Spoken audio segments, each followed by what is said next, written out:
depois, tá? Daniel, faz uma oração para nós começarmos, então. São 7 Amém. Amém.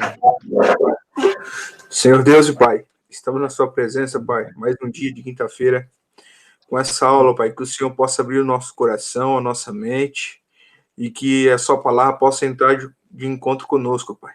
Abençoa a vida do pastor Frade, que está à sua disposição para nos ensinar aquilo que o Senhor colocar no coração dele, ó Pai querido. Que possamos ser canal de bênção por onde passarmos, ó Deus querido. Abençoa aqueles participantes que vão participar hoje e aqueles que não puderam, Pai, participar, que o Senhor possa, Pai, estar abençoando lá onde estiveres, ó Deus querido. Em nome do Senhor Jesus, amém. Amém. Então tá bom. Então vamos começar. Estava falando, o material que pode ser consultado é no livro de História de Israel.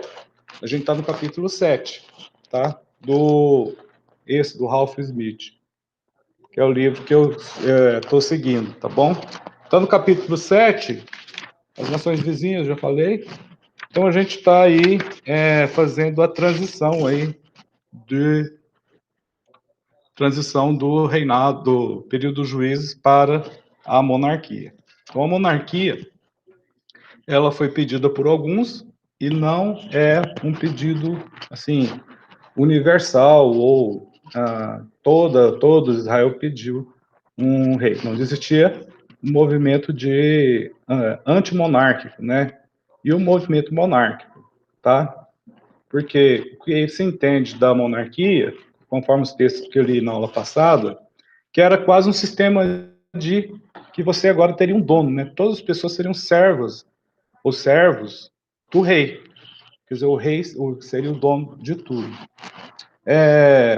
Então, como eu argumentei lá, fundamentado em 1 Samuel, capítulo 2, do 11 a 17, o Samuel não teve outra escolha a não ser ter que ungir o rei, tá?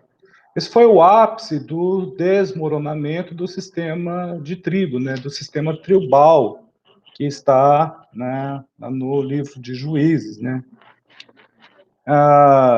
Foi um sistema assim que foi constatado, né, vários erros, corrupção dos próprios juízes, que motivavam a injustiça, né, injustiça de todas as formas, tá? Divisão também, o povo no período do juízo estava muito dividido, insegurança, porque como são as tribos, não tem um exército nacional, você tem um exército de cada tribo, né? Você não tem um exército nacional forte, poderoso, para proteger a soberania aí das 12 tribos, tá? Então, assim, o sistema de insegurança, tinha um exército, né? Opressão também, muita opressão, os últimos casos que são relatados no livro de Juízes mostram, então, a opressão que o povo vivia.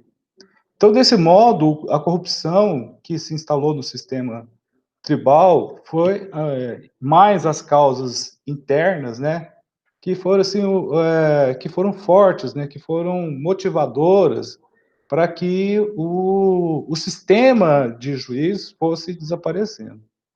A corrupção foi assim enfraquecendo e corroendo o sistema tribal e levando ao advento da monarquia. Então as pessoas foram vendo que aquele sistema de liderança dos juízes já estava enfraquecido. E daí o povo vai pedir uma monarquia, né? O rei era visto como uma espécie de mediador da ordem, da justiça e da vontade de Deus.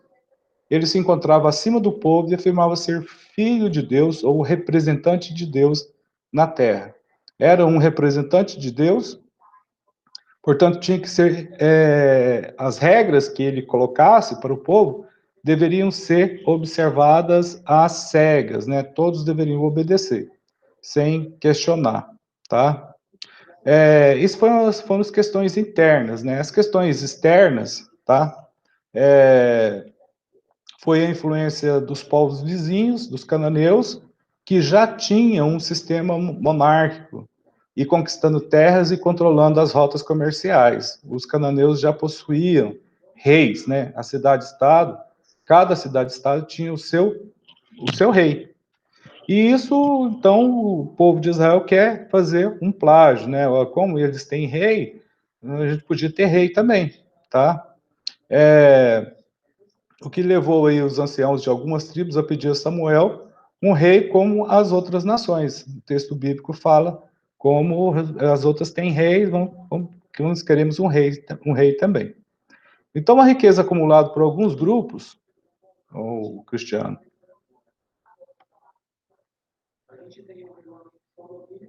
você aparece?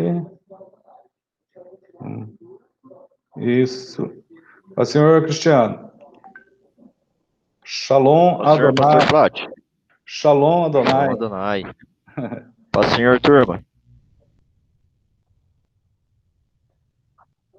Então, então assim, as causas externas, então, de levar o povo, aos anciãos, né, alguns anciãos a pedirem a Samuel que seja nomeado um rei, é porque os povos vizinhos eles tinham essa experiência da monarquia, tá? A riqueza acumulada por alguns grupos, né, atraiu a cobiça de povos vizinhos, como os amonitas. Isso a gente encontra lá em 1 Samuel 11. E também os edomitas e filisteus no 1 Samuel 13, tá? São capítulos que vão falar que esses Nossa, povos... professor, lendo um livro aqui da aula do Pedro, pregação expositiva, né? Sei. E justamente está falando lá em 1 Samuel, capítulo 2, versículo 12 ao 21, sobre os sacerdotes, pesadão. Assim, Sei. texto pesadão. E agora a aula em Samuel de novo. Só. Coincidência. É nosso Deus, né? Nosso Então, Deus é impressionante. então assim, Deus é poderoso.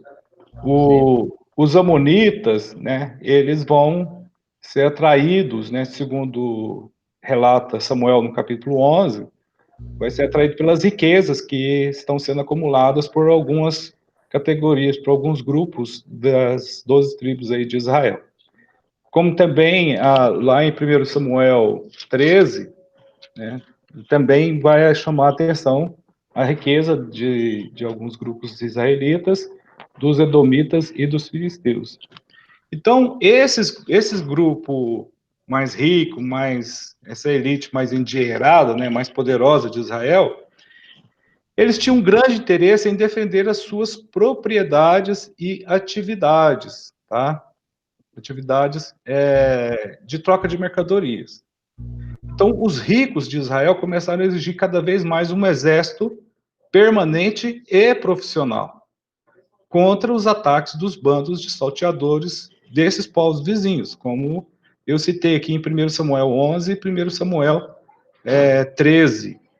Então, eles querem, né, eu desejo por parte da nação, não um sistema de defesa tribal como é o do juiz, né? Defende aquela tribo, outro se defende, né? Porque não era interessante para esse povo que tem mais dinheiro em Israel, né? Por que pareça, o livro de Ruth mostra claramente que tinha pessoas ricas em Israel, mesmo no Israel pré-monarquia, como também tinha pessoas empobrecidas, né? A família lá de Noemi empobreceu, pobre. Então já existiu uma divisão entre ricos e pobres. Esses ricos querem um rei, tá? Os ricos querem um rei. Os pobres nem tanto. Os pobres, eles não estão fazendo essas reivindicações. Bom, os ricos, por que os ricos querem um rei? Eles querem para poder que o rei, através de um exército forte, pudesse defender as suas propriedades, suas posses, seus negócios, tá? Proteger sua riqueza. Então, essas causas que levaram o povo a pedir um regime centralizado monárquico. O desejo de instituir um poder central, buscando segurança diante da ameaça externa, vinha de longe, era o interesse de um grupo de povo, né? esse interesse apareceu no oferecimento da realeza feita a Gideão, né? Lá em Juízes, capítulo 8, eu já falei sobre esse texto, mas é quando o filho, quando eles propõem a Gideão a realeza, né? 8:22. Juízes 8. Então os homens de Israel disseram a Gideão: domina sobre nós tanto tu como teu filho, e o filho do teu filho, porquanto nos livraste da mão dos midianitas. Então, assim, eles querem esse rei, para que esse rei, né, viesse a proteger o povo da mão dos opressores, tá? Lá em Gideão já tem já tem esse desejo, né, do povo de pedir um rei. Bem como na tentativa de Abimeleque, né, que é no texto de Juízes 9, vai falar isso aí, que Abimeleque é filho de Gideão, ele vai se autoproclamar rei sobre Israel. Só que ele não fica muito tempo nesse poder, não. Tomou força a partir da destruição do santuário de Siló em razão da crescente ameaça dos filisteus.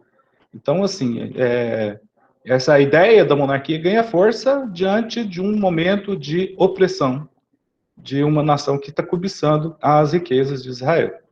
E tem os monarquistas, né? Então eles têm interesse nesse poder centralizado. Os filisteus, né, que eu acabei de citar, não eram um povo muito numeroso, né? Eles só dominaram 5 cidades na planície da Filístia, né? Esses filisteus vão se constituir uma aristocracia militar. O rei é um rei militar, é um comandante do exército, tá? E esses filisteus eram muito bem treinados, né, e fortes. Esses inimigos ameaçavam todo o povo, todas as tribos de Israel. Os soldados filisteus tinham superioridade em relação a Israel. Isso a gente vê na história de Saul, né? Essa relação de superioridade militar, de força. Então, eles eram fortes por causa da disciplina e das suas armas mais possantes, que eram de ferro e melhor tecnologia. Eles tinham o domínio da tecnologia do ferro, que eles negavam passar esse conhecimento para o povo de Israel. Se eu não me engano, eu já li esse texto aqui, 1 Samuel 13:19. Acho que já, né, Cristiano? Eu já falei dessa questão do ferro. Eu já li esse texto aqui, que os machados... Falei. Sim, sobre ele ser um povo que manuseava muito bem a arte do ferreiro, assim, sobre ferro. Exatamente. Então, o texto que fundamenta essa ideia aí é 1 Samuel 13, verso 19, né? E a gente pode ver que eles dependiam inteiramente deles, dos filisteus, e os filisteus também costumavam usar, durante as guerras, os carros de combate. Então, quanto com um exército a pé ou por cavalo, não seja por carro de combate, fica inferiorizado. Então, os filisteus, mesmo tendo um exército menor, mas era muito bem preparado e disciplinado. Lutaram muito tempo para conquistar Israel, os filisteus. Eles tentaram conquistar Israel de todas as formas. Foi uma pedra no sapato dos reis, dos juízes, e vai ser de Saul também, que como narra a história bíblica, né? Que os filisteus eram uma ameaça à segurança das rotas comerciais que iam para Israel, né? Eles constituíam uma pedra de tropeço para o desenvolvimento financeiro da nação de Israel. Então, professor, olha só, eles foram uma pedra de tropeço, né? E foi uma pequena pedrinha que derrubou o gigante. Exatamente. Olha isso. Deu bom essa história. É isso mesmo. Foi uma pedrinha que derrubou o gigante Golias. Tá? Bom, é possível que desde muito cedo eles começaram a dominar aí as cidades-estado cananeias que ainda existiam na planície costeira, né, em Esdraelon. Os filisteus, eles então vão exercer um certo domínio, uma hegemonia sobre os cananeus também. As tribos israelitas vizinhas, né, de Judá e Dan, foram fortemente pressionadas pelos filisteus, sendo que Dan teve que desapropriar terras que foram divididas lá para Dan no livro de Josué, que a gente já estudou, para ceder aí à pressão dos filisteus. Então, assim, o que mais o trecho que mais fala dessa opressão, fora os dias lá de Saul, vai ser a história de Sansão, né, de Juízes capítulo 13 até o capítulo 16, que vai ter permeado, está cheio assim, desses conflitos aí contra os filisteus. Então Israel ficou sob o jugo de inimigos após ter sido derrotado em uma batalha perto de Afeque. O que mais atormentou o povo do Senhor é que, no intuito de ganhar a vitória, mandou trazer para o campo da luta a Arca da Aliança, que era o símbolo máximo da presença de Deus, e um símbolo este que foi o que conduziu o povo pelo deserto, que atravessou as águas do Jordão, tá? Na guerra que está lá em Êxodo 33, na passagem pelo Jordão, né, para a Terra Prometida, na conquista da terra de Canaã. Os filisteus,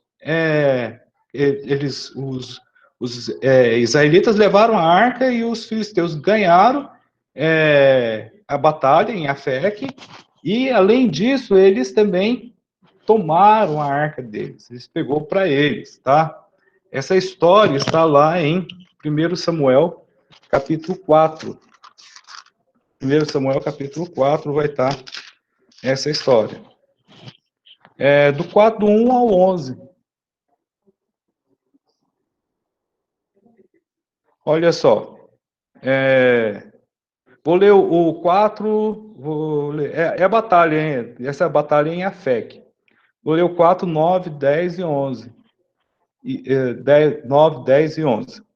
Esforçai-vos e sede homens, ó filisteus, para que porventura não venhais a servir aos hebreus, como eles serviram a vós, sede, pois, homens, e pelejai. Então pelejaram os filisteus, e Israel foi ferido, e fugiram cada um para a sua tenda. E foi tão grande o estrago que caíram de Israel 30.000 homens de pé. Verso 11 agora. E foi tomada a arca de Deus, e os 2 filhos de Eli, Ofni e Finéias, morreram. Então, para vocês verem como que era esse inimigo, filisteu, era ameaçador. Então, ameaçador que levou a arca, que foi levada para Azoto e introduzida no templo do deus Dagon, ao lado da imagem do Dagon, tá?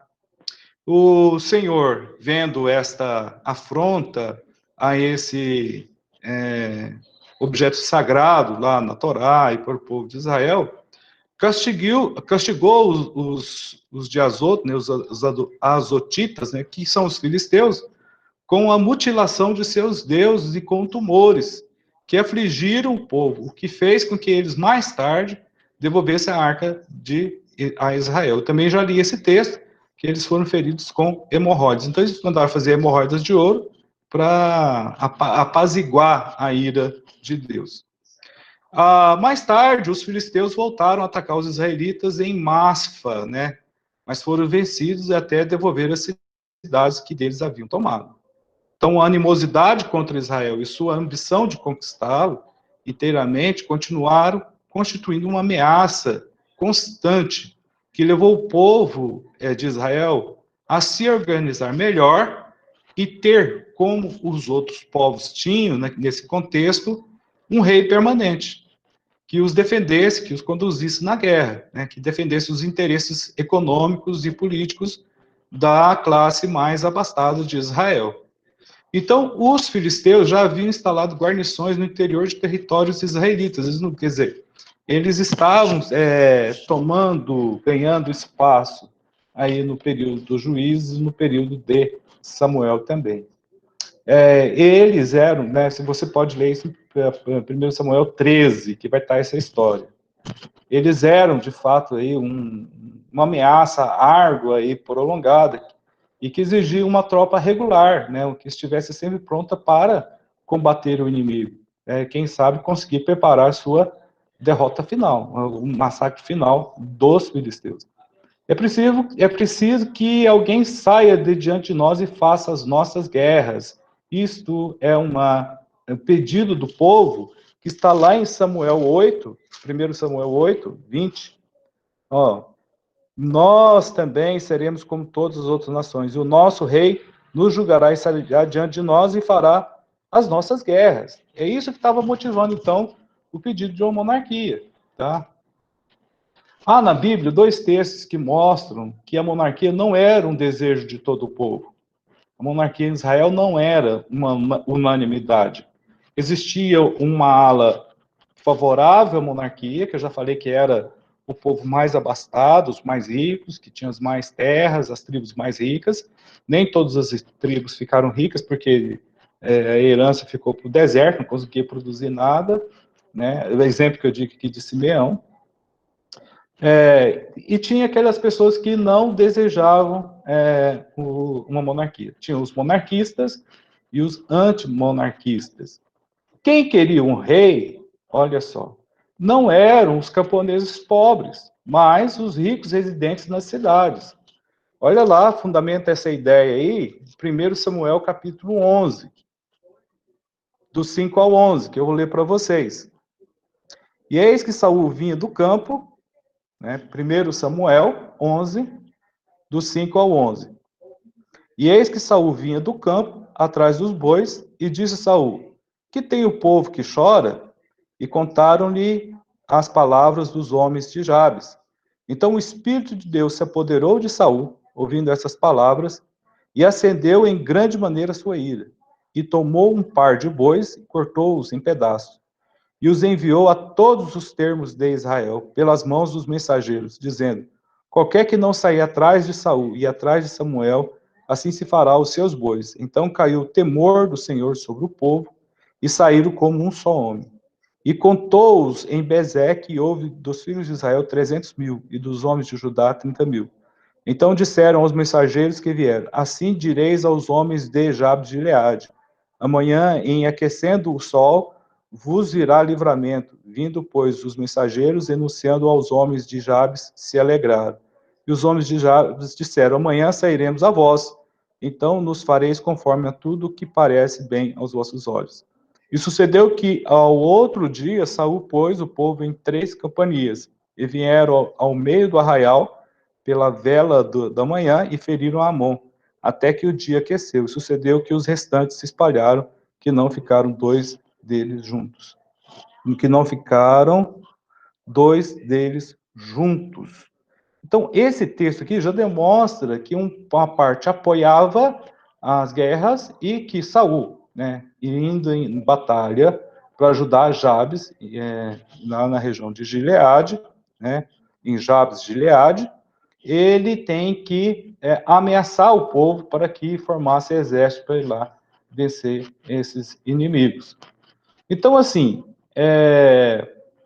os proprietários de bens, né, os grandes proprietários de bens, que eram motivados não pela libertação dos seus irmãos, mas pela solidariedade com todo o povo, esses proprietários ricos, eles estavam mais solidários com os seus, mais preocupados, não solidários, mais preocupados com a manutenção dos seus bens, né, de sua riqueza, do que com o seu próximo, tá?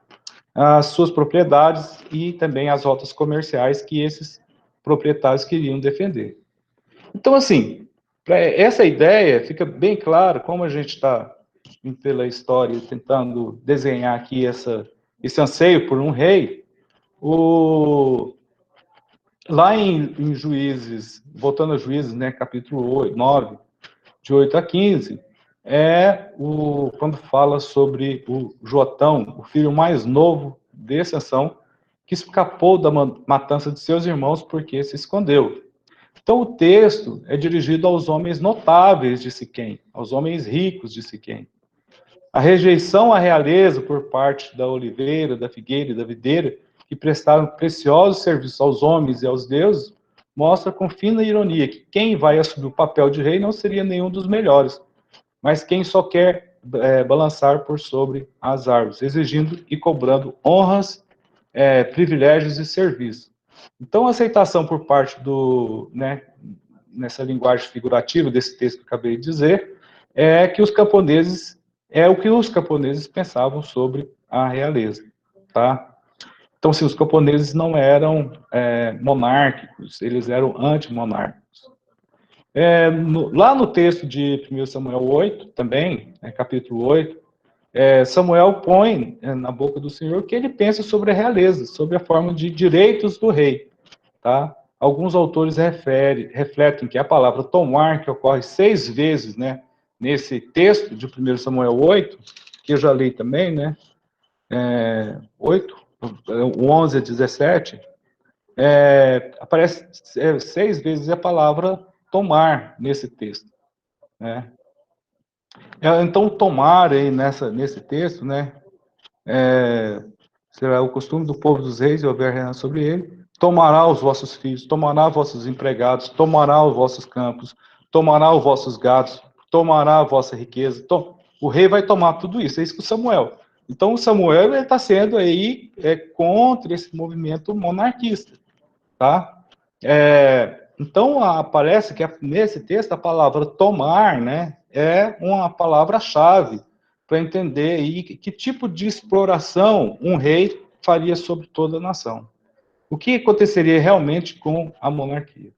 O rei vai tomar os filhos, o rei vai tomar as terras, a 10ª parte das plantações, que é o dízimo das plantações, as vinhas, os rebanhos. Ele vai tomar o povo como escravo. Ele vai pegar o tributo para ele. Então, essa vai se tornar realmente, essa instituição da monarquia, vai levar o povo, na visão dos antimonarquistas, vai levar o povo a uma escravidão. Novamente, voltaremos a sermos escravos de alguém. Nesse caso aqui, o que Samuel vai relatando é que com a instituição dessa instituição monarquia, isso viria a acontecer, tá? O projeto monarquista de Israel visava a destruição do projeto igualitário das tribos, né? Enquanto que você pode ter, a nível de tribo, seu líder, o modelo monárquico centralizador do poder iria tirar essa igualdade entre as tribos, né? É lógico que quem é que vai entrar em evidência é da tribo que o rei faz parte, tá? O Saul era da tribo de Benjamim, mas só que foi mal sucedido. O Davi é da tribo de Judá, então essa tribo se tornou muito forte. Tanto é que a gente tem de israelita hoje, né, descendente de Abraão, direto aí que a gente sabe, são os judeus, né? E o outro povo, as outras 10 tribos, 11, né, se perderem pelo caminho. Então, assim, vale a pena comparar o direito do rei com a narrativa política agrária de José no Egito, fazendo uma menção aí à questão da monarquia, de um rei. Nos versículos 10 e 18 de 1 Samuel são paralelos também à lei do rei que encontramos lá em Deuteronômio, capítulo 17. Tá? Eu já li esse texto aqui. O Samuel mostra nesses textos aí da Bíblia que o regime monárquico representava o interesse da elite que explora e oprime o povo para sustentar toda a burocracia e luxo da corte. Que isso que Samuel está querendo mostrar para o povo. Ó, vocês vão ter que manter a corte. Vocês querem um rei, mas vocês vão ser escravo deles. De certa forma, a palavra, a visão de Samuel é uma visão que contrasta com o interesse dos ricos, porque os ricos querem, né? O israelita rico tem propriedade, eles querem esse rei. Então, mas o povo não deu ouvido aqui ao conselho de Samuel, né? Porque Samuel também, por ele, não teria rei. Ele não gostou desse pedido. Eles iriam voltar à mesma situação vivida no Egito. Então, assim, o texto que fala do direito do rei, né, expõe, na realidade, a mudança radical que iria acontecer com o povo. Ele vai ser transformado em escravo, o povo vai ser escravo do rei. Olha lá no 17. Dizimará o vosso rebanho e vós lhe servireis de criados. Em outra versão, do 8:17.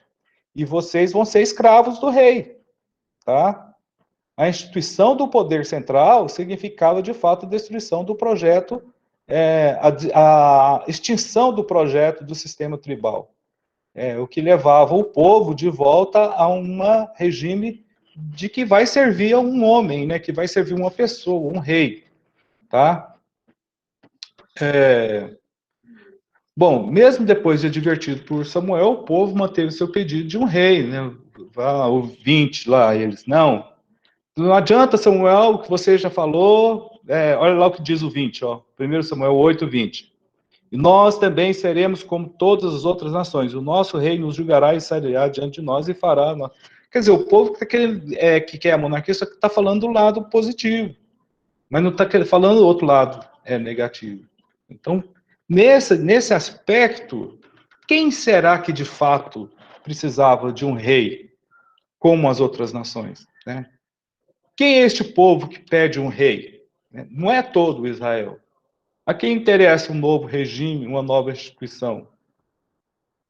Então, assim, há poucas explicações sobre essas questões que eu acabei de fazer, tá? Mesmo lá no 8:22, o Senhor disse a Samuel, dá ouvido à sua voz, constitui-lhes um rei. Então Samuel disse aos filhos de Israel, vai-se cada qual à sua cidade.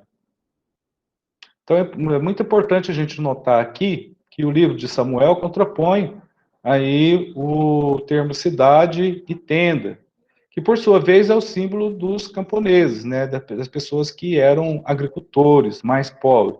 Sim, em hebraico a gente chama An-Haaretz, que é o povo da terra.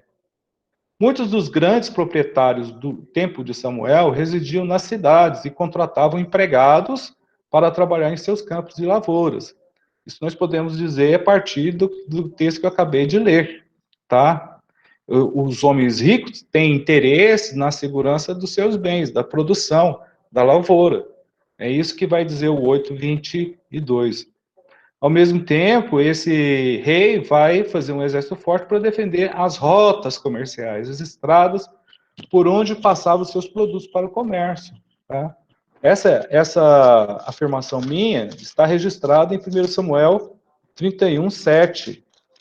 1 Samuel 31:7, que diz: E vendo os homens de Israel que estavam desta banda do vale e esta banda do Jordão, que os homens de Israel fugiram, que Saul e seus filhos estavam mortos, desampararam as cidades e fugiram, e vieram os filisteus e habitaram nela. Então, assim, já mostra aí que os filisteus ganharam essa batalha, que está falando já da morte de Saul, esse texto, e os filisteus vão se apossar das cidades e das terras dos israelitas nessas cidades aqui, conforme 1 Samuel 31, verso 7. Então, eles se sentiram, o povo de Israel se sentiu sem proteção, né, quando Saul e seu filho morreram na batalha contra os filisteus. Né? Saul, um ato de extremo desespero, ele se suicida, ele pede para a pessoa que está com ele para matá-lo, não quis, ele vai e se mata. Né? Isso significa que a perda do rei provocou o quê? Quando não há o rei mais, ele está morto. Provocou insegurança nos ricos proprietários que moravam nas cidades. O povo da terra morava fora das cidades, tá? O povo rico ficava na segurança das muralhas das cidades, porque na época bíblica existia muito ladrão. Não existe ladrão, não é só hoje, pessoal. Ladrão sempre existiu, tinha muito ladrão. Esses ladrões, eles atormentavam a vida dessas pessoas pobres. Os pobres moravam na zona rural, eram os trabalhadores lá da lavoura, tá? Então,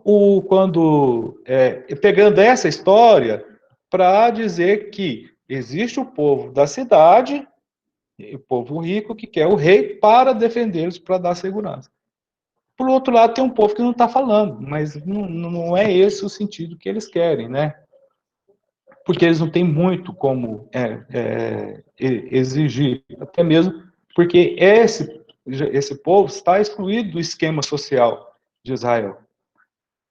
Por volta do ano 1030, mais ou menos 1040, 1030 a.C., Saul, que era desse grupo de pessoas abastadas, foi escolhido rei em meio à expectativa de dar início a uma nova forma, um novo formato de liderança, de instituição de Israel. A consagração de Saul a rei põe fim à teocracia, põe fim ao sistema de governo por tribos, né, o sistema tribal, põe fim a essas anfictionias aí que eu acabei de falar. Então não podemos dizer que ele tem exercido poder sobre todas as tribos de Israel, o Saul. Não temos uma evidência se todos estavam, pelo texto que eu já acabei de ler, existia um povo que era resistente, né? Tanto é que ele teve que ameaçar para poder esse povo ajudá-los lá com Jabes de Gileade. Olha só. E foi também Saul para sua casa a Gibeá, e foram com ele do exército aqueles cujos corações Deus tocaram. Então, assim, já demonstra esses textos que o Saul não era um rei por aceitação universal, tá? Algumas dessas povos, né, dessa liderança, acolheram a ideia do rei, né? E ele congregava em sua defesa própria esse povo a figura do rei e do seu exército, tá? Para levá-los da ameaça. Não há evidência bíblica clara de que Saul tenha que Saul não chegou ele não chegou a governar todas as tribos, até porque a Bíblia não vai continuar inspiração para noivas. Vou deixar entrar, né? Vamos ver quem que é esse que pediu para entrar agora. Vai vir. Inspiração para noivas. Paz do Senhor, inspiração para as noivas. Tá vendo aí? Shalom Adonai. Bom, vamos continuar. Então, assim, então ele não chegou a dominar, né, todas as tribos. Primeiro Samuel, encontramos 3 narrativas diferentes sobre a escolha de Saul para rei, tá? Tem uma unção secreta, tem uma unção secreta que foi feita por Samuel, né, no capítulo 9. Também tem uma outra narrativa de 1 Samuel, narra a escolha do rei, no capítulo 9 de 1 Samuel. No capítulo 10, vai também narrar a história da consagração de Saul, tá? Só que no capítulo 10 vai ser por sorteio, e no capítulo 11 vai ter essa eleição do rei por aclamação, pelo povo. Então, se você pega 1 Samuel, o 9, 10 e 11, são 3 capítulos da Bíblia falando do mesmo assunto, só que por meios diferentes. E primeiro, Samuel vai secretamente e unge. Depois ele vai e faz um sorteio para escolher o rei. Depois ele vai consagrar por aclamação do povo. Então, assim, a primeira parte que Samuel consagra Saul, essa é bastante pitoresca, tá? Porque fala da escolha, olha o que diz lá o texto. Então, né, 1 Samuel 9, Samuel pegou uma vasilha de óleo e o derramou sobre a cabeça de Saul. Depois o beijou e disse: o Senhor ungiu você para ser chefe sobre Israel, o povo dele. Você governará o povo e o libertará dos inimigos vizinhos. Está lá em 1 Samuel 10, 1. Tá? Por capitão sobre a sua herdade. Essa atribuição sagrada, autoridade, é uma coisa assim, ambígua, na minha perspectiva, que pode levar a caminhos diferentes aí. Ou a autoridade se compromete e é fiel ao projeto de uma sociedade fraterna e que vai seguir a Torá, né? Ou ela atribui para si poderes divinos e aproveita disso para oprimir o povo em vista de seus interesses, tá? Ou ela é para melhorar a relação da sociedade com Deus, ou ela é só um projeto de troca de poder, o poder pelo poder, como a gente fala. Então, né, essa parte aparece, essa ambiguidade, né, que o próprio texto bíblico nos mostra. Quando o Senhor se compromete com a escolha, né, se isso é que querem, né, foi quando Deus falou para Samuel: vocês querem isso, estabeleça então um rei para eles. Essa história de uma outra unção de Saul como rei, vai ser narrada lá a partir do verso, no capítulo 10, verso 9 a 27, né? Samuel convocou todas as tribos de Israel e foi sorteada a tribo de Benjamim, né? Tá lá no texto. E Saul, filho de Cis, foi apontado no sorteio, e todo o povo começou a clamar, gritando: Viva o rei! Viva o rei! 1 Samuel 10 vai falar essa história. Para nós, essa forma de escolher um governante no par ou ímpar, né? Na sorte tirada, né? No Urim e Tumim que tinha lá, vocês sabem, na história sacerdotal, na frente tinha duas pedras, né? Urim e Tumim, né? Dependendo, uma de cada cor, não lembro das cores agora, mas dependendo da pedra que o sacerdote ele mexia lá, que tirasse, uma consulta por sorte, tá? Isso é praticado aí no Antigo Testamento. Então, a sorte tirada através do ritual sagrado era para isso a expressão da vontade de Deus, tá? A respeito de um assunto que não podia ser resolvido por decisões humanas, porque não existia unanimidade. Isso a gente faz também, né? Você está com um momento assim de muita incerteza, você vai lá na Bíblia, Senhor, não fala comigo, tá? Aí pega, dê um versículo lá, né? Então Deus está fazendo isso para mim, então eu vou obedecer. Não é bom fazer isso porque os versículos o versículo está dentro de um texto, o texto está dentro de um contexto, tá? Eu não acho boa essa prática de Urim e Tumim no nosso período. Por quê? Se cai lá que Judas foi lá e se suicidou, você vai cumprir essa... vai cumprir essa... Não vai. Não vai. Então é melhor... A vida se compõe de incertezas, né? Nós temos... Aí fundou. Então... Aí nessa palavra aí fundou. Aí é perigo. Então, por isso que a gente fala, né? Pode cair coisas boas, como pode cair... Sabe umas caixinhas de promessas que eles vendiam? Aquela lá vocês podem consultar, sabe? Porque lá só tem promessas, tem bênção, né? Você pode estar lá debaixo do cidadão, pode estar debaixo do maior adultério da vida dele, tira lá, servo bom e fiel. O cara olha assim, mas eu estou no adultério. Caixinha de promessas só tem promessa.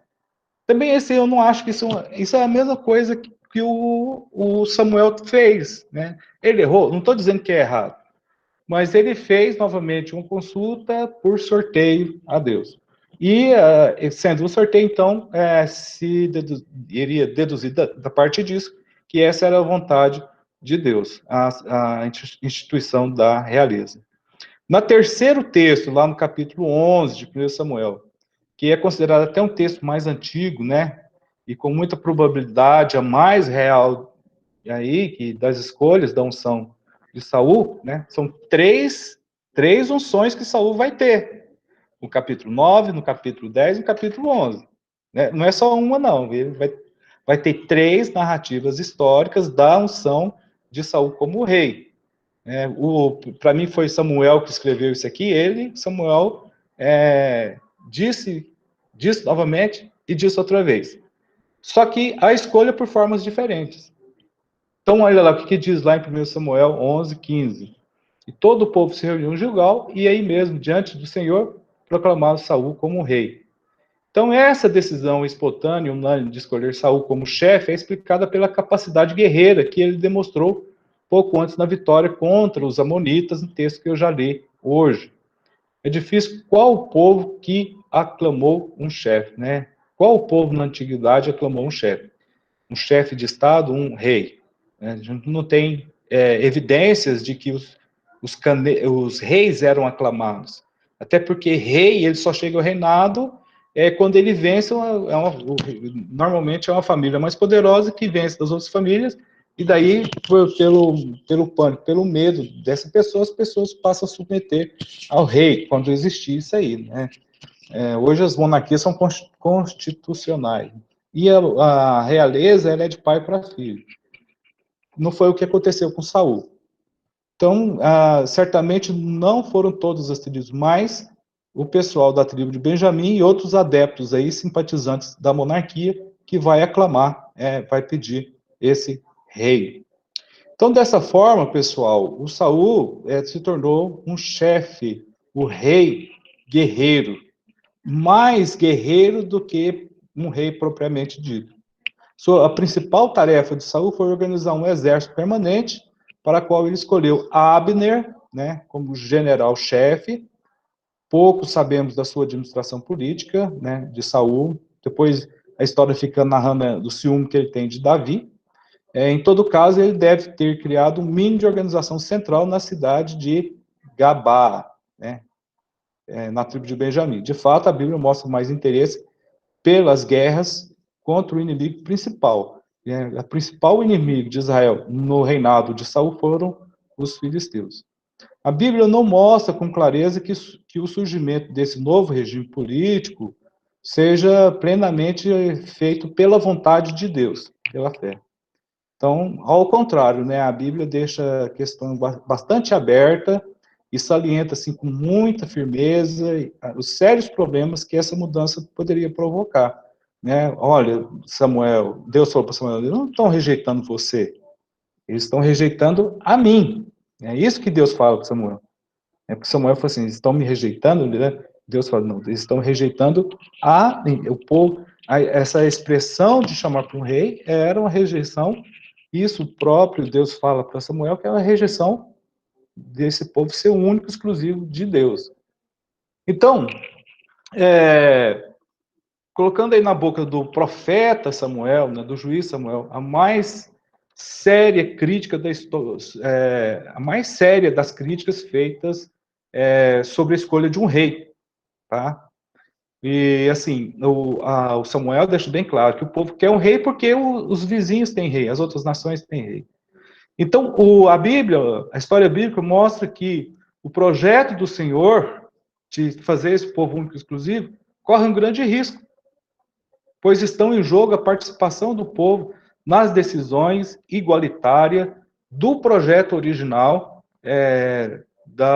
que está lá desde a instituição do juízo. O futuro dirá, né? Mais à frente nós veremos quem é que tinha razão. Os que escolheram a monarquia ou os que se opuseram a ela?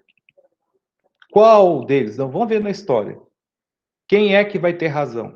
Os monarquistas ou os antimonarquistas?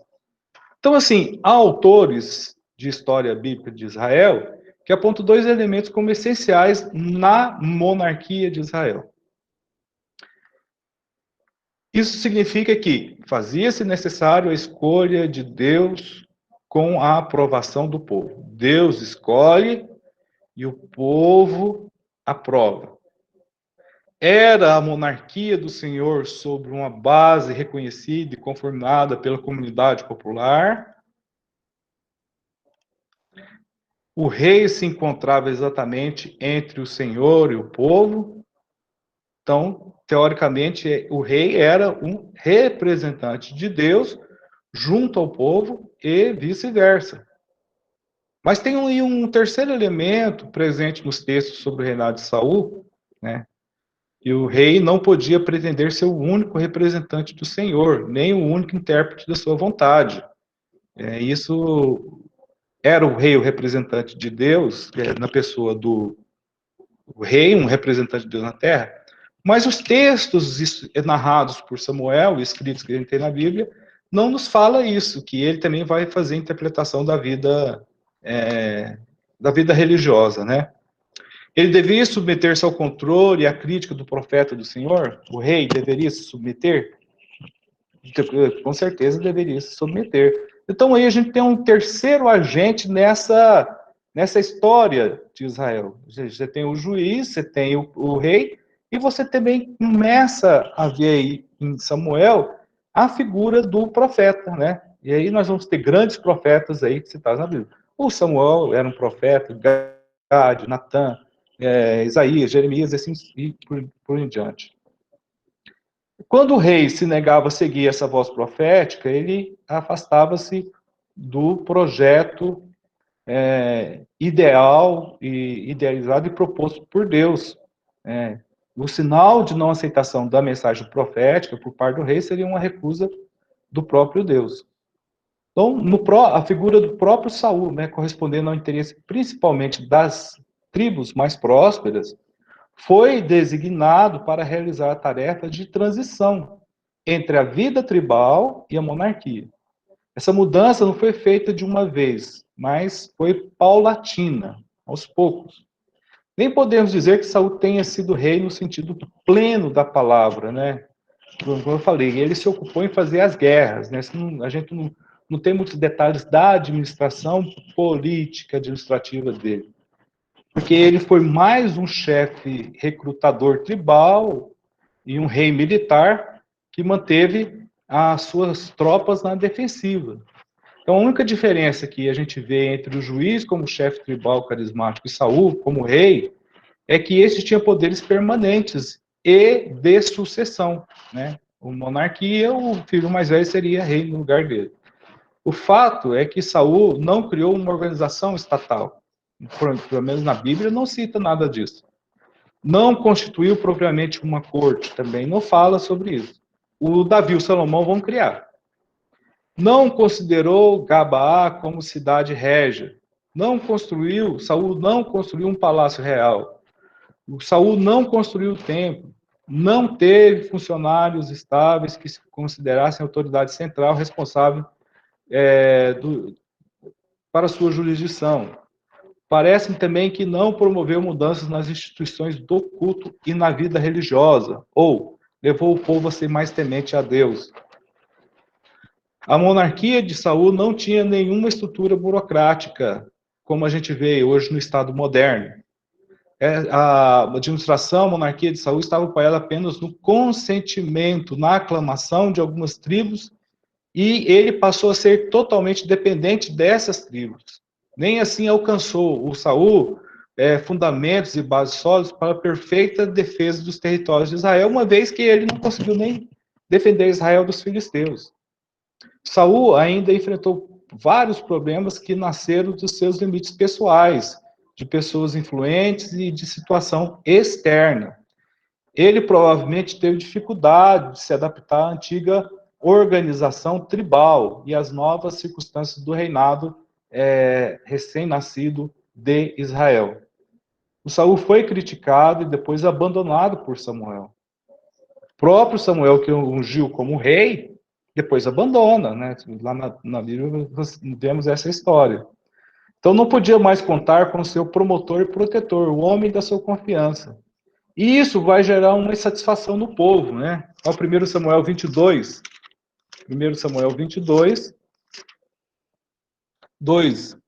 E juntou-se a ele todo homem que se achava em aperto, e todo homem endividado, e todo homem de espírito desgostoso. E ele se fez chefe deles, e eram com eles uns 400 homens. Então aqui já mostra que gerou um grupo de 400 homens que vai se aliar a Davi, porque esse grupo de 400 homens estava insatisfeito com a gestão, a liderança de Saul, tá? Perdeu o prestígio dentro de sua própria família e entre os seus servidores mais próximos. Né? O 7 e o 8 vai falar isso aí do capítulo 22. Perdeu o apoio e confiança de Davi, que de seu guerreiro passou a ser o seu concorrente. Ele começou a perseguir Davi para matá-lo. Manchou de sangue o já enfraquecido governo, eliminando sistematicamente os sacerdotes do Senhor no templo de Nob, cujo chefe havia tomado partido a favor de Davi.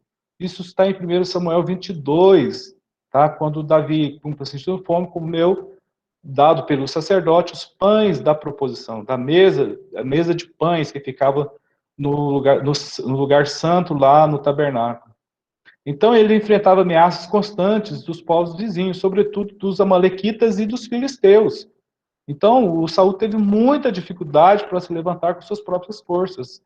Então vários textos vão revelar essas tensões que foram sendo agravadas a cada ano que se passava com o Saul no reinado. Além de tudo isso, o Saul ele vai ter a reprovação de Samuel. Então o primeiro erro dele foi o oferecimento de um sacrifício a Deus, né, no capítulo 13, vai falar sobre isso. diante do atraso e da memória de Samuel, Saul se antecipou e ofereceu o sacrifício, porque estava com medo de ficar só e de ser abandonado por seus soldados. O Saul era um cidadão muito problemático, temperamento dele, precipitado. Se todos os abandonassem, o que ele faria sozinho? Né? Então ele foi lá e ofereceu o sacrifício antes que Samuel chegasse. Está isso em 1 Samuel 13. O jeito que ele fez era, né, o jeito era oferecer o sacrifício com a finalidade de assegurar a presença dos soldados para que eles pudessem seguir com ele para a guerra. Esse gesto foi interpretado como uma desobediência e falta de confiança em Deus. Isso está na história de Saul. Saul também foi acusado de outras infidelidades, como a quebra do voto de jejum ao comer vítima com sangue. Nós estamos vendo lá pelo nome do Antigo Testamento, né, que o sangue a pessoa não pode comer, o sangue tem que ser todo ele, durante a oferta, jogado sobre o altar, tá? Isso ele não fez, ele, pelo contrário, ele comeu o sacrifício que ele mesmo fez com sangue, carne mal passada. Então não podia comer picanha mal passada no Antigo Testamento, viu, povo?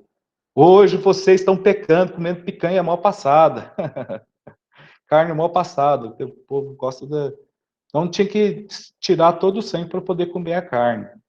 Então, outra questão do Saul, que apresenta fortes problemas psíquicos, como depressão, mania de perseguição, ansiedade, transtorno obsessivo compulsivo, né? São os termos modernos da psiquiatria que a gente pode atribuir ao comportamento exótico do Saul. Daí por diante, né? Saul caiu em um descrédito total para a nação. E a figura de Davi começou a ganhar destaque, começou a ser ressaltada, né? Começou a ter prestígio. Saul matou alguns, Davi matou 10 vezes mais, né? As pessoas cantavam isso aí. A crítica que os textos bíblicos fazem à monarquia de Saul vai além da sua pessoa, né? Vai muito além dele mesmo. Ele foi escolhido provavelmente por causa das suas campanhas militares antes de ser rei, em 1 Samuel 11. Foi investido da realeza sobre um território restrito entre as tribos do norte, e as suas ligações com o sul eram muito escassas, tá? Então o reinado terminou de uma forma muito trágica na batalha lá no Monte Gilboa, né? Lá perto de Esdrelon, no norte de Israel. Ele esperava conseguir o controle da planície de Jezreel, coisa que não tinha feito ainda. E uma forma de obter facilmente o intercâmbio com as demais tribos do norte de Israel. E possivelmente uma unificação territorial e política. Então, o Saul enfrentou desde o início muitos problemas de ordem política externa, enfrentou problema com os amonitas, com os filisteus. De ordem interna, ele teve problemas com Samuel, tanto é que Samuel depois resolve ignorar. Ele teve problema com os sacerdotes de Nob, né, e também com o jovem Davi. Né. Esses são os problemas que o Saul teve que lidar e não conseguiu resolver. Ele não teve como resolver esses problemas, muito pelo contrário. Ele deixou ser guiado pela sua natureza ruim, pelo seu temperamento ruim, de inveja, de ciúme, de ganância e de desobediência a Deus, né? Muito apressado, né? Então não é por aí, né? O Saul então vai ter esses problemas. Então não é fácil explicar, gente, historicamente, as contradições existentes nas narrativas sobre as mudanças de atitude da vida de Saul. Com muita frequência ele é visto como um herói trágico, mau e rejeitado na história bíblica. Para muitos historiadores, essa interpretação não tem assim muito fundamento histórico. Pelo contrário, trata-se mais de uma tragédia, o reinado de Saul. O que parece ser histórico é o fato que Saul foi um comandante no início que tem um pouco de sucesso, mas que com o passar do tempo vai obtendo fracasso, até que ele perde a última batalha para os filisteus lá no Gilboa, e com a sua morte em 1 Samuel 31. O território que o Saul reinou não foi um estado com fronteiras sólidas e administração independente. Muito pelo contrário, abrangeu a área que ocupavam as tribos da região central, né? Benjamim, Manassés, Efraim, Judá, tá? Que são as tribos central. E depois ele vai tentando seduzir para a aceitação da sua realeza as tribos do norte de Canaã. Por isso que a guerra acontece no norte de Canaã para conseguir aceitação das tribos de Aser, Naftali, Zebulon, né, que são lá no norte. Então, pelo contrário, abrangeu a área que ocupava as tribos da região central e norte, excluindo as duas tribos do sul. O Saul excluiu Judá e Simeão, né? Discriminou, né? Muitos pretendem estender o domínio do reinado de Saul a todas as tribos, o que é considerado uma coisa anacrônica, confusa. Como que a gente pode ler lá, né? 1 Samuel 15. 1 Samuel 15. Samuel, então, aqui, o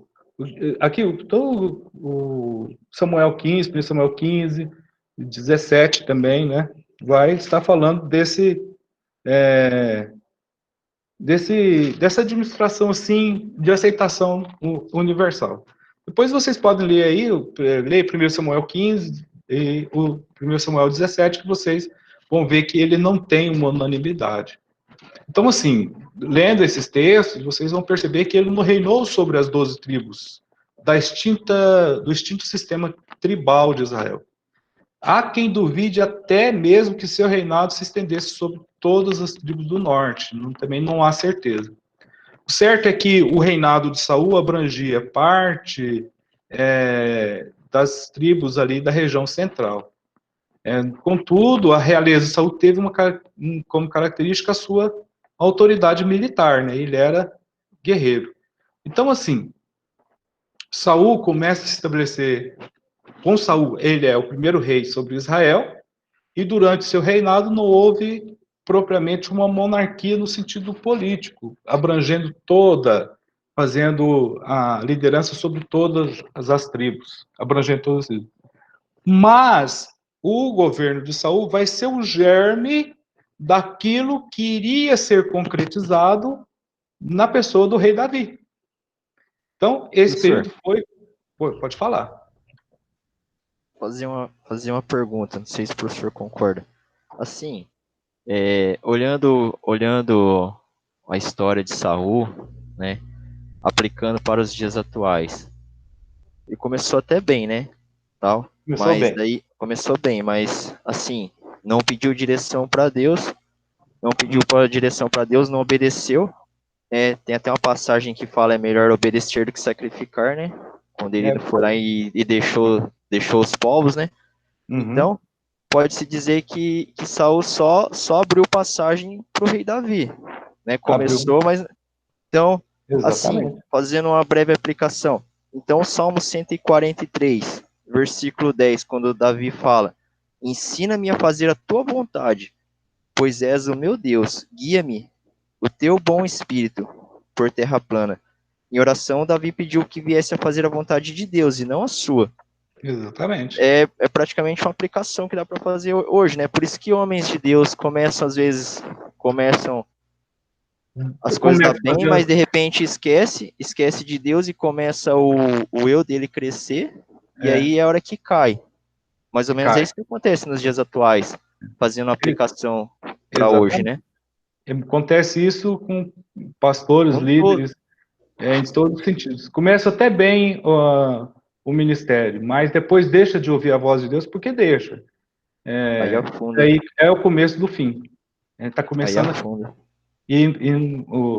tá começando a ir para o fim já, né? Para a derrota, né? Porque a Bíblia ensina que você não tem que começar fazendo a vontade do Pai.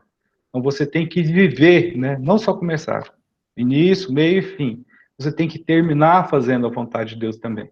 Então aí está completa a vitória do cristão, de um líder, é aquele que está permanentemente, mesmo com seus erros, é exemplo de Davi, mas que sabe reconhecer os seus erros e pedir perdão a Deus pelo aquilo que ele comete de errado.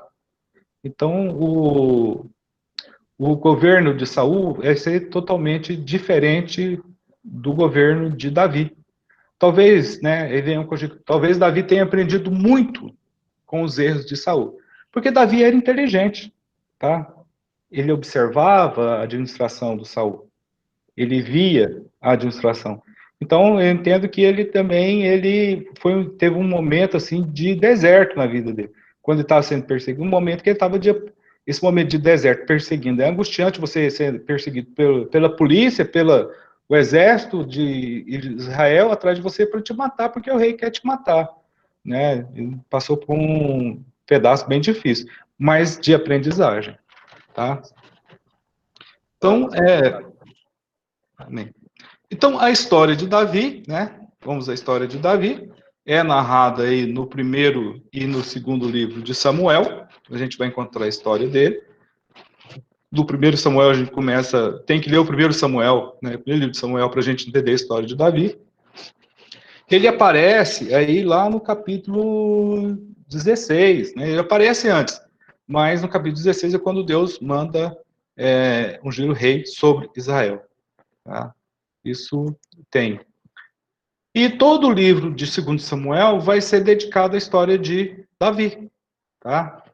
Então, no primeiro livro dos reis, no capítulo 1 e 2, também fala sobre a história de Davi. Então, tem assim, um farto material da biografia de Davi. A história já começa com as narrativas de sua escolha e unção como rei, mesmo antes da morte de Saul. Olha lá o capítulo 16 de 1 Samuel. Então, na tradição da monarquia em Israel, duas prerrogativas eram necessárias para alguém ser rei. Primeiro, a escolha da parte de Deus. E segundo, precisava ter aclamação do povo. Por que Davi não saiu? Falou assim, não, tem um rei lá, mas agora Deus me ungiu o rei. Porque Davi, eu falei que ele era inteligente. Ele sabia também que tinha que contar com aclamação popular, aceitação popular, né? Então, o Davi, que era filho de Jessé, era natural de Belém, tá? Ele era da tribo de Judá, era o menor de 8 irmãos, né? Ele era o caçula, era de origem humilde, era pastor dos rebanhos de seu pai, né? Cuidava das ovelhas. Deus enviou Samuel à casa de Jessé, em Belém, né? Os textos de 1 Samuel 16, porque escolheu um rei entre os seus filhos, tá? E depois que todos os filhos de Jessé passaram diante de Samuel, Deus lhe indicou quem ele devia ungir. Então, o Samuel, lá está em 1 Samuel 16, 12, levanta-te e unjo, e é ele, né? Passagem linda, 1 Samuel 16, 12. Então mandou em busca dele e o trouxe. Era ruivo e formoso, de semblante, de boa presença. Disse o Senhor, levanta-te e unjo, porque este é rei, ele é o rei, ele que é o rei, aclamado, eleito por Deus. Então, Davi foi aclamado inicialmente pelas tribos do sul, né? Segundo Samuel, capítulo 2, vai falar sobre isso aí. Ele começa a ser aclamado como rei em Hebrom. 7 anos depois, ele foi reconhecido como rei pelas tribos do norte, segundo Samuel 5. A unção de Davi em sua casa, até o seu reconhecimento como rei, passaram muitos anos. Então, a pergunta que fica, como esse jovem pastor foi parar na corte de Saul, né? A Bíblia, a história bíblica, a narrativa bíblica traz duas versões diferentes sobre a presença de Davi na corte de Saul. A primeira fala que ele foi convidado para tocar lira para amenizar sua depressão, a depressão de Saul. Lira, harpa, né? Davi se tornou, então, o escudeiro do rei. Né? Em 1 Samuel 16 tem essa informação. E nessa função, ele acompanhou o rei na guerra contra os filisteus. E a sua coragem e valentia impressionou muito o rei quando ele derrotou Golias. Essa é uma primeira narrativa. Uma segunda narrativa, que está no capítulo 17 de 1 Samuel, conta a história da chegada de Davi ao campo de batalha, onde Golias, o filisteu, estava desafiando Israel. Então, Davi tentou entrar na batalha por intermédio de seus irmãos, que serviam o exército de Saul, mas nada conseguiu. Então, alguém viu Davi insistindo em combater, em lutar contra Golias, e fez o porta-voz do seu pedido ao rei. Então, o rei foi lá e chamou, 1 Samuel 17, 31. E ouvidas as palavras que Davi havia falado, as anunciaram a Saul e mandou em busca dele. Então, o Davi foi aceito pelo Saul, e ele vai combater, vai guerrear contra Golias e vai vencê-lo. Então, essa narrativa aqui ignora o pedido de Saul ao pai de Davi, e afirma que este se apresente a Saul e lhe pede para lutar contra Golias, o guerreiro filisteu. E Saul consente, não pode ir, tá? Mais adiante, no mesmo capítulo, vai encontrar o terceiro episódio da unção, da presença de Saul, de Davi na corte, né? Está lá no 17, no final do capítulo 17 e no capítulo 18, no início. Depois da vitória do pequeno Davi sobre o gigante Golias, Saul pergunta a Abner, chefe do seu exército, de quem aquele jovem é filho? Saul não obteve informações do general, porque não sabia. O Davi era desconhecido nesse meio. Então está reforçando a tese que ele não frequentava a corte. Então mandou chamar de novo o herói e o tomou a seu serviço, né? É isso que Saul fez. Então Davi começou a se projetar e a ter sucesso nos empreendimentos, e isso chama a atenção do rei, do Saul. E vai fazer posteriormente sombra aí para Saul, né? Vai crescer em termos de opinião pública, e pelo fato de Davi ter crescido na aceitação do povo, ter mais fama, aí Saul, movido por ciúme, por inveja, passa a perseguir Davi. Aquela sua boa índole com relação, Davi começou boa, mas aí deu lugar ao ódio e à inveja. E Davi conseguiu escapar desse ódio, dessa inveja, conseguiu escapar da morte com a ajuda do seu amigo, né? O filho de Saul, o Jonatas. Claro que os textos da Bíblia demonstram-se uma gradativa preferência por Davi, né? E eles o apresentam de forma muito simpática, embora não escondam suas fraquezas e pecados. Não esconde os pecados e as fraquezas de Davi. Na Bíblia tem essas histórias. Cheio de bondade, de coragem nas conquistas militares, dotado de qualidades humanas, artísticas e de liderança, bem-sucedido, chega a se casar com Mical, né, filha de Saul. Ele passa a ser genro de Saul. Mesmo sendo filha de Saul, sempre esteve ao lado de seu esposo, né, defendendo-o contra as perseguições de seu pai. Este, ao contrário, né, é apresentado como alguém incapaz no plano político de conduzir. Também é indigno de conduzir no plano religioso. Porque o Saul que eu acabei de falar, um desequilibrado no plano psicológico, né? Perdeu gradativamente, foi perdendo o prestígio que ele tinha junto aos israelitas. O autor tinha preocupação, nesses textos aí, de ressaltar a aliança de Deus com o povo de Israel, o povo escolhido e portador das promessas do futuro Messias, do nosso Senhor e Salvador Jesus Cristo, que viria por meio da dinastia de Davi. Então, Jesus é filho descendente de Davi, e não de Saul. Então, por isso, devemos ler esses textos com cuidado, para não cair na ingenuidade, pensar que tudo foi tão limpo para Davi como aparece numa leitura mais superficial. Pouco a pouco, Davi foi conquistando seu espaço, se impôs primeiro sobre as tribos do sul, tá? Depois ele vai se impor sobre as tribos do norte. Então, ele que havia conduzido uma política pessoal ainda antes da morte de Saul, graças aí à sua habilidade, sua inteligência, sua esperteza, né? Não no sentido negativo, mas no sentido de ter a simpatia do povo, vai cada vez mais ganhando espaço, né?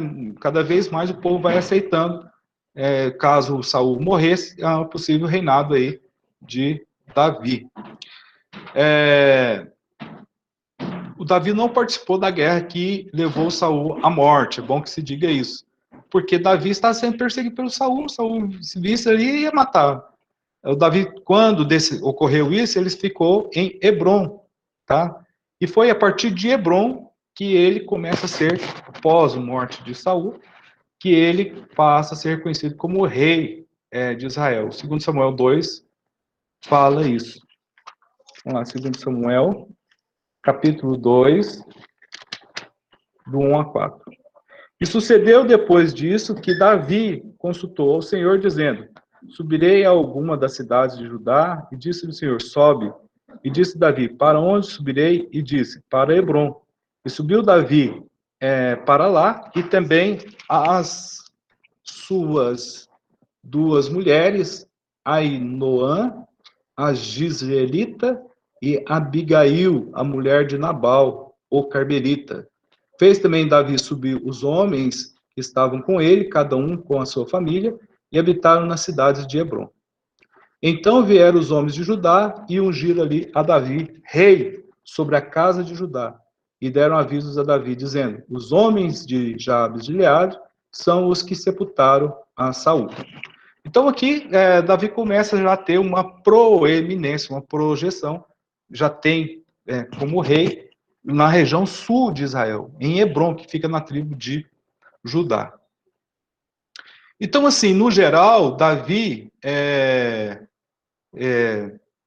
então, após a morte de Abner, general do exército de Saul, e de Isbaal, filho de Saul, os anciãos de Israel vão reconhecer Davi como o rei, né, que conseguiu reunir a realeza em Judá. Então, em geral, o que a gente pode falar de Davi é que ele é apresentado na Bíblia muito nos seus aspectos, nas suas atitudes positivas, sendo visto como um modelo de chefe e líder, baseado em comportamento e atitude exemplares. Nós sabemos, porém, que ele não foi tão exemplar como muitos relatos que apresentam. Ele também teve muitos erros, tá? Então, assim, ele teve muitos...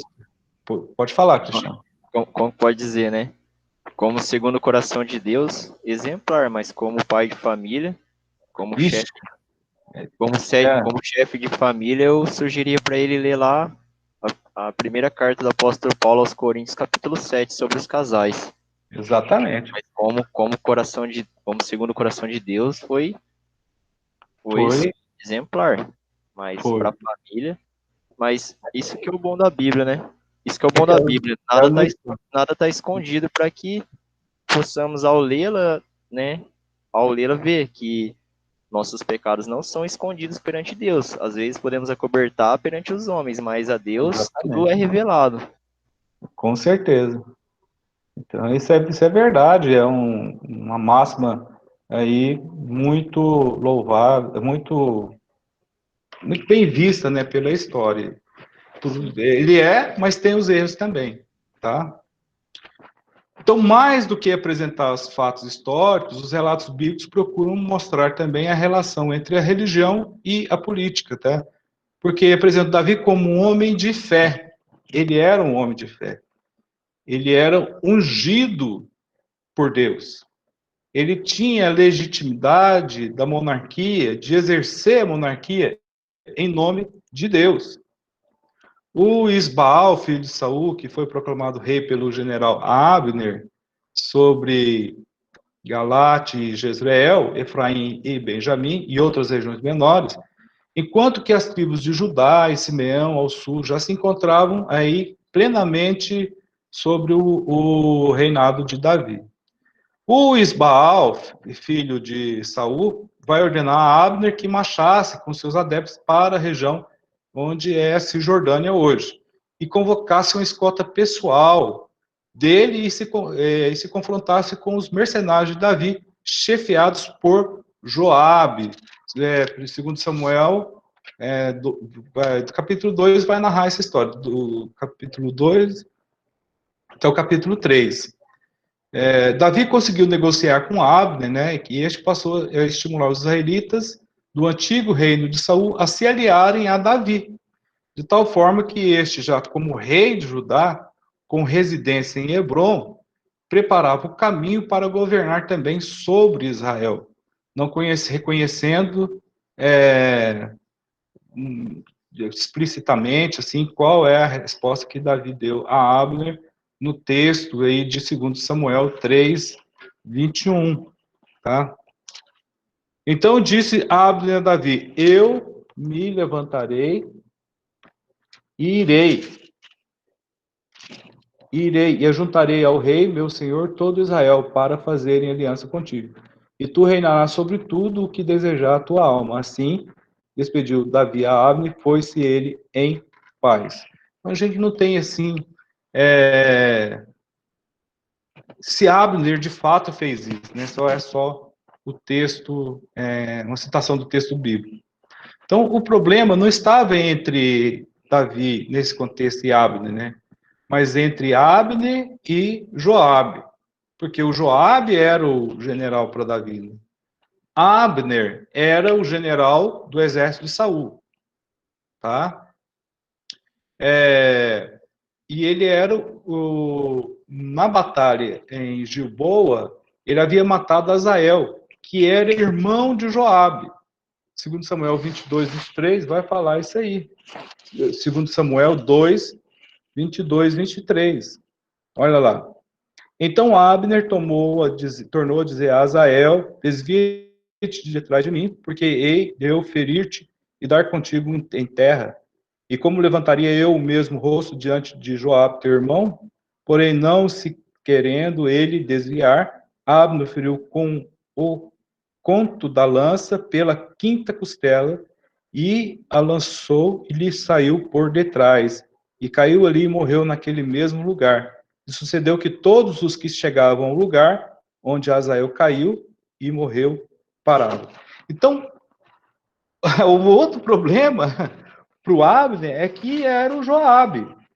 Por quê? Porque o Abner matou o irmão de Joabe, o Azael. Então, quando ele teve a oportunidade, ele fez a vingança do irmão, né? Ele foi lá, matou, então esse vingou a morte do irmão matando o Abner, né? 3:27 vai falar isso aí, ó. E tornando, pois, Abner a Hebrom, Joabe tomou a parte, a entrada da porta, para lhe falar em segredo. E feriu ali pela quinta costela e morreu por causa do sangue de Azael, seu irmão. Então, aquela questão lá que eu já estudei com vocês da cidade de refúgio, né? Não que ele, por exemplo, se matou o irmão e eles não estavam, e ele estava fora de uma cidade de refúgio, quem o matasse não viria a cometer um ilícito ou um pecado ou teria que. Não, ele está vingando o sangue do irmão. O Abner não estava, Hebrom não era a cidade de refúgio. Se ele estivesse na cidade de refúgio, o Joabe não poderia fazer nada, tá? E ficou por isso mesmo. Então, mas trouxe uma saia curta, né, para Davi. Por quê? Porque ordenou que houvesse enterro solene de Abner e ele mesmo seguiu o funeral e lamentou a morte do general, né, de Saul, tá? A morte de Abner causou um forte impacto sobre Isbaal e os israelitas. No capítulo 4 vai narrar isso aí. 2 mercenários seguidores de Saul mataram Isbaal e levaram sua cabeça a Hebrom. Eles mataram o filho de Saul, esperando obter assim, aplausos por parte de Davi, mas foram ao encontro da própria morte. Pois quando Davi ficou sabendo do que eles fizeram chegando lá, Davi os puniu com a morte. Então, Davi já havia se projetado em Judá. Ele precisava conquistar agora a confiança das tribos do norte. A todo custo ele vai fazer isso. Então, para não frustrar os seus planos e suas intenções, os israelitas, por sua vez, sem seu rei Isbaal, sem Abner, chefe do exército, e sob ameaça constante dos filisteus, esse povo então passou a aderir ao governo de Davi, considerando um governo mais forte ainda. O 2 Samuel 5 vai falar essa história. Davi se tornou rei de Judá e Israel, e sua posição, porém, não trouxe mudanças estruturais, né? Tudo como antes era tudo era como antes, embora o chefe dos dois grupos fosse o mesmo. Era a união pessoal de Davi com a casa de Judá, de que era a origem dele, e com a casa de Israel, sem englobar ambas em um único nome, né? No reino de Israel. A união pessoal é uma forma de governo pela qual as duas nações, Judá e Israel, são política e administrativamente independentes, mas com o mesmo soberano. Então, é uma forma de governo reconhecida até o século passado, né, que ocorria lá, né, tinha rei em dois países diferentes. Por exemplo, na Dinamarca tinha o rei da Dinamarca e da Islândia, e ambos governavam com o mesmo rei. O que aconteceu com Israel, assim, Judá e o governo sobre Judá, de uma forma muito, de uma aceitação boa, e também governa sobre as tribos do norte, né? Cada cada lado poderia ter o seu poder judiciário, executivo, legislativo, mas o reino do norte, Israel e Judá, eram subservientes a um só rei, a Davi. A ampliação do poder de Davi sobre as tribos do norte foi o resultado dessa união pessoal. Então, foi mais uma união pessoal das outras tribos do que uma união de tribos. Tá? Gente, o sentimento da divisão Israel, né, estourou lá com Robão, mas já existia. O norte e o sul não se davam muito bem. Tá? O resultado dessa união pessoal de Davi significou o quê? Judá e as 10 tribos do norte queriam manter essa personalidade política bem vista que era Davi, tá? Sem perder as consciências tribais individuais das tribos do norte. Então, eles passaram, então, a se submeter ao poder supremo de Davi, e não que significava ainda um Estado totalmente unitário. Até então, predominava aí uma estrutura tribal. A monarquia estava apenas numa fase inicial. Podemos dizer que ela estava em estágio embrionário, ainda como uma nova forma de organização e de governo. Pessoal, vamos eu abrir para vocês fazerem as perguntas. Se quem quiser perguntar, pode perguntar. Já são 8h28. Essa parte das perguntas eu